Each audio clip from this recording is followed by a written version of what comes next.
வணக்கம். இந்த கலந்துரையாடலுக்கு உங்கள வரவேற்கிறோம். நீங்க பகிர்ந்துகிட்ட சில குறிப்புகள நாம இன்னைக்கு கொஞ்சம் ஆழமா பார்க்க போறோம்.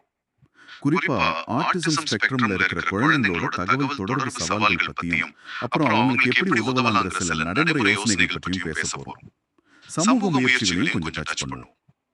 உங்ககிட்ட இருந்து கிடைச்ச அந்த குறிப்புகள், ஒண்ணு ஒரு ஸ்பீச் தெரபிஸ்ட் டாக்டர் மீரா, அப்புறம் ஒரு அம்மா ராதிகா, அவங்க பையன் விஹான் பத்தி பேசுற மாதிரி ஒரு உரையாடல். இன்னொன்னு திருச்சியில சிவகுமார்னு ஒரு கல்வியாளர் செய்யற விழிப்புணர்வு பணி பத்தினது.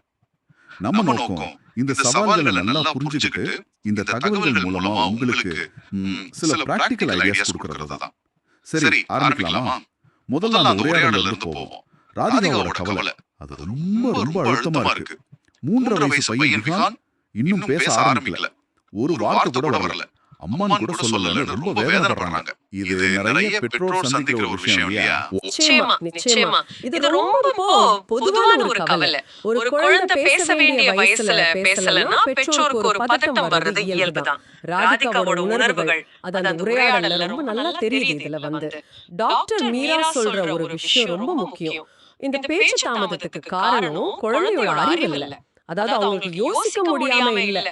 பிரச்சனை அந்த யோசனைய வார்த்தையா மாத்தி வெளி சொல்றதுலதான். வார்த்தை உள்ளே சிக்கிக்குதுன்னு சொல்றாங்க இல்லையா? அது ஒரு நல்ல விளக்கம். அது ஒரு பெரிய பசில் சால்வ் பண்ற மாதிரி அவங்களுக்கு. அந்த புதிர் விடுவிக்கிற மாதிரிங்கிற ஓமை, அது நல்லா இருக்கு. நம்ம சாதாரணமா பேசுறதுக்கும் அவங்க வார்த்தையை கோர்த்து சொல்றதுக்கும் நடுவுல எவ்வளவு பெரிய ஒரு போராட்டம் இருக்குன்னு காட்டுது. அப்போ நாம அவங்கள புரிஞ்சுக்க வேண்டிய முதல் படியே இது ஒரு இயலாமை இல்ல, வேற மாதிரி செயல்படுறாங்கன்னு ஏத்துக்கிறது தான் இல்ல. கரெக்ட், மிக சரியா சொன்னீங்க. அது ஒரு வித்தியாசமான செயலாக்க முறை. அந்த புரிதல் வந்துட்டாலே நம்ம அப்ரோச் மாறும். பொறுமை ஆட்டோமேட்டிக்கா வரும். அந்த உரையாடல்ல இன்னொரு இன்ட்ரெஸ்டிங்கான பாயிண்ட், விஹான் சில நேரம் டிவியில கேட்ட வசனம் பாட்டு வரிய அப்படியே திருப்பி சொல்றான் அப்படின்னு ராதிகா சொல்றாங்க. இதுக்கு டாக்டர் மீரா எக்கோலேலியா அப்படின்னு சொல்றாங்க. நம்ம கிளிப்பிள்ளை மாதிரி பேசுறதுன்னு நினைப்போம். ஆனா இதுக்கு ஒரு அர்த்தம் இருக்குன்னு சொல்றாங்களே, அது கொஞ்சம் சொல்லுங்களேன். கண்டிப்பா. எக்கோலேலியா அதாவது கேட்டத அப்படியே சொல்றது. பாக்குறதுக்கு அர்த்தம் இல்லாத மாதிரி இருக்கலாம், ஒரு மெக்கானிக்கல் செயல் மாதிரி. ஆனா டாக்டர் மீரா சொல்ற மாதிரி இது மொழி கத்துக்கிறதோட ஒரு முக்கியமான ஸ்டெப். ஓ, அப்படியா? ஆமா, இது ஒரு மாதிரி பிராக்டிஸ் மாதிரி. எப்படி நம்ம மியூசிக் கத்துக்கும் போது திரும்ப திரும்ப வாசிக்கிறோமோ அதே மாதிரி மொழி ஓசைகளை, வார்த்தைகளை, வாக்கிய அமைப்ப அவங்க உள்வாங்க முயற்சி செய்யறாங்க. இதுல உடனடியா சொல்றது இருக்கு, அப்புறம் கொஞ்ச நேரம் கழிச்சு சம்பந்தமே இல்லாம சொல்றதும் இருக்கு. ரெண்டுக்குமே ஒரு காரணம் இருக்கு. சில சமயம் பதில் சொல்ல தெரியாத போது அந்த இடத்தை நிரப்ப, இல்லாட்டி மனசுல பதிஞ்ச ஒரு விஷயத்த, ஒரு தேவையை சொல்ல அவங்க பயன்படுத்துறாங்க. நாம தான் அதை புரிஞ்சுக்க முயற்சி செய்யணும். இது நிஜமாவே ஒரு புதிய பார்வை. அப்ப குழந்தை சம்பந்தம் இல்லாம எதையாவது சொன்னா அதை அப்படியே விட்டுடாம அதுக்குள்ள ஒரு தேவை இருக்கலாம், ஒரு எண்ணம் இருக்கலாம்னு நம்ம பார்க்கணும். அப்படித்தானே? ஆமா, அது அவங்களோட கம்யூனிகேஷன் ஸ்டைல். ஒருவேளை பசிக்குதுன்னு சொல்ல தெரியலனா சாப்பாடு பத்தின ஒரு விளம்பர வரியை சொல்லலாம். அந்த கனெக்ஷனை நாம புரிஞ்சுக்கணும். சரி, அடுத்ததா இன்னொரு பெரிய கவலை, பேரை சொல்லி கூப்பிட்டா திரும்ப பார்க்க மாட்டேங்கிறாங்களே அப்படிங்கிறது. ராதிகாவும் இதை கேட்கிறாங்க. இதுக்கு டாக்டர் மீரா சொல்ற விளக்கம் இன்ட்ரெஸ்டிங்கா இருக்கு. குழந்தைங்க காது கேட்காம இல்ல, ஆனா அவங்க மூளை வேற எதுலயும் பிஸியா இருக்குன்னு சொல்றாங்க. ஆமா, இதை இன்னும் கொஞ்சம் யோசிச்சா ஆட்டிசம் ஸ்பெக்ட்ரம்ல இருக்கிற சில குழந்தைங்களுக்கு சென்சரி இன்புட்ஸ், அதாவது புலன் உணர்வுகள் ரொம்ப தீவிரமா இருக்கலாம். ஒரு லைட், ஒரு சத்தம், துணியோட ஃபீல், ஏன் காத்தடிக்கிற சத்தம் கூட அவங்க கவனத்தை ஈர்க்கலாம். ஓ, அந்த ப்ராசஸிங் கியூல பின்னால போயிடுது. அவங்க நம்மள மதிக்காம இல்ல, வேணும்னே செய்யறதும் இல்ல. இது அவங்க மூளை எப்படி தகவலை ப்ராசஸ் பண்ணுதுங்கிற வித்தியாசம். இத புரிஞ்சுக்கிட்டா திரும்ப திரும்ப கூப்பிடாம பக்கத்துல போய் மெதுவா தொட்டு கூப்பிடலாம். அது வேலை செய்ய வாய்ப்பு இருக்கு. இது ரொம்ப நல்ல பிராக்டிக்கல் டிப். சரி, இப்போ டாக்டர் மீரா சொல்ற மத்த நடைமுறை உதவி குறிப்புகளையும் கொஞ்சம் விரிவாக பார்ப்போம். வீட்டிலே செய்யக்கூடிய சில விஷயங்கள். ஒண்ணு, சின்ன தெளிவான வாக்கியம் யூஸ் பண்ணணும்னு சொல்றாங்க. உதாரணமா ரொம்ப நீளமா இல்லாம நேரடியா தண்ணீரா அல்லது விஹான் தண்ணீர் அப்படின்னு சிம்பிளா கேட்கணும். இது ஏன் முக்கியம்? இதுக்கு காரணம், நீண்ட வாக்கியத்தை அவங்க மூளை பிரிச்சு புரிஞ்சுக்கிறது கஷ்டம். சிம்பிளா இருந்தா அந்த சுமை குறையும். முக்கியமான வார்த்தை இங்க தண்ணீர், அது தெளிவா போய் சேரும், குழப்பம் இருக்காது. புரியுது. அடுத்து சாய்ஸ் கொடுக்க சொல்றாங்க. வாழைப்பழம் வேண்டுமான்னு மட்டும் இல்லாம 2 பொருளை காட்டி வாழைப்பழமா பிஸ்கட்டா அப்படின்னு கேட்கலாம்னு சொல்றாங்க. இது எப்படி ஹெல்ப் பண்ணும்? இது ரொம்ப பவர்ஃபுல் டெக்னிக். ஒண்ணு, குழந்தைக்கு ஒரு கண்ட்ரோல் ஃபீல் கொடுக்குது, தானே செலக்ட் பண்ற மாதிரி. ரெண்டாவது, சொல்ல முடியலனாலும் சுட்டி காட்டவோ பார்க்கவோ செய்யலாம். அவங்க விருப்பம் நமக்கு நேரடியா புரியும். சில சமயம் தொடலன்னா அதுவும் ஒரு பதில் தான். ரெண்டும் வேண்டான்னு அர்த்தம். அடுத்தது, இது கொஞ்சம் கஷ்டம்தான் போல, பதிலுக்காக வெயிட் பண்ணணும்னு சொல்றாங்க. நாம கேட்டதும் குழந்தை பதில் சொல்லலன்னா ஒரு 5 ல இருந்து 10 செகண்ட் வெயிட் பண்ணணுமா? நாமளே அவசரப்பட்டு அடுத்த கேள்வி கேட்க கூடாதா? ஆமா, இது பெற்றோருக்கு ரொம்ப கஷ்டம்.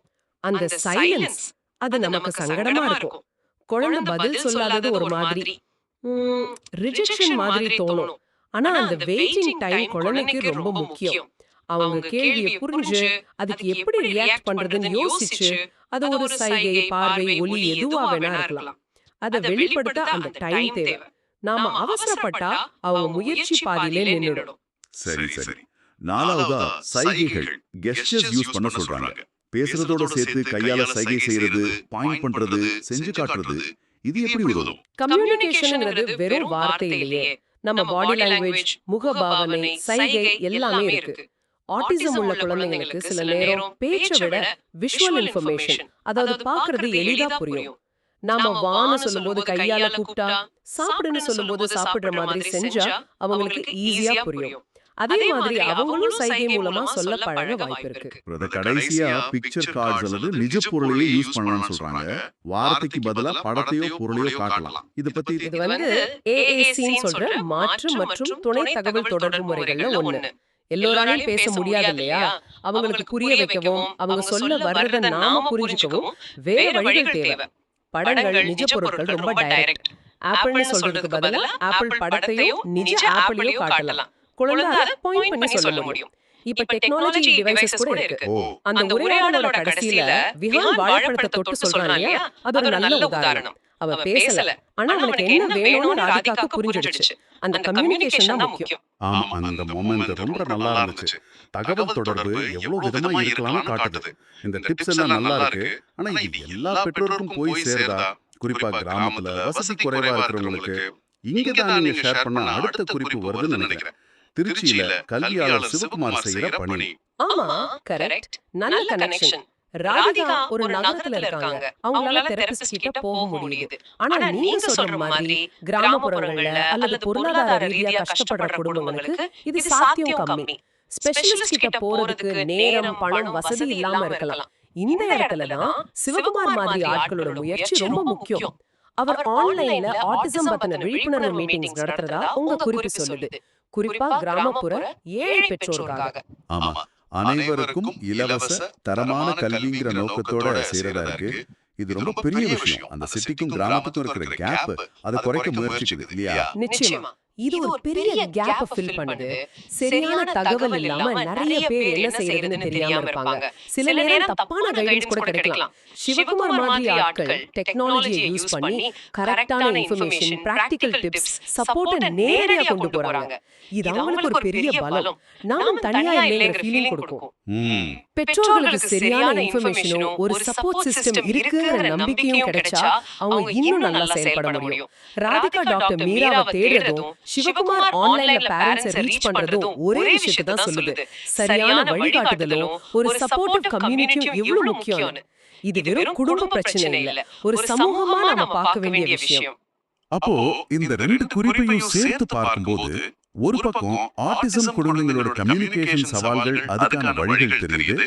இன்னொரு பக்கம் இந்த தகவலும் சப்போர்ட்டும் எல்லாருக்கும், குறிப்பா தேவைப்படுற எல்லாருக்கும் போய் சேரணுங்கிற அவசியம் புரியுது.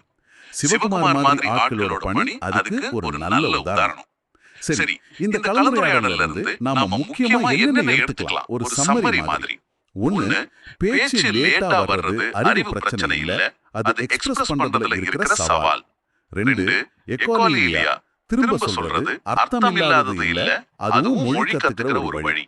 3, பேரை கூப்பிட்டா பார்க்காதது வேண்டுமென்றே இல்ல, அது சென்சரி ப்ராசஸிங் வித்தியாசம்.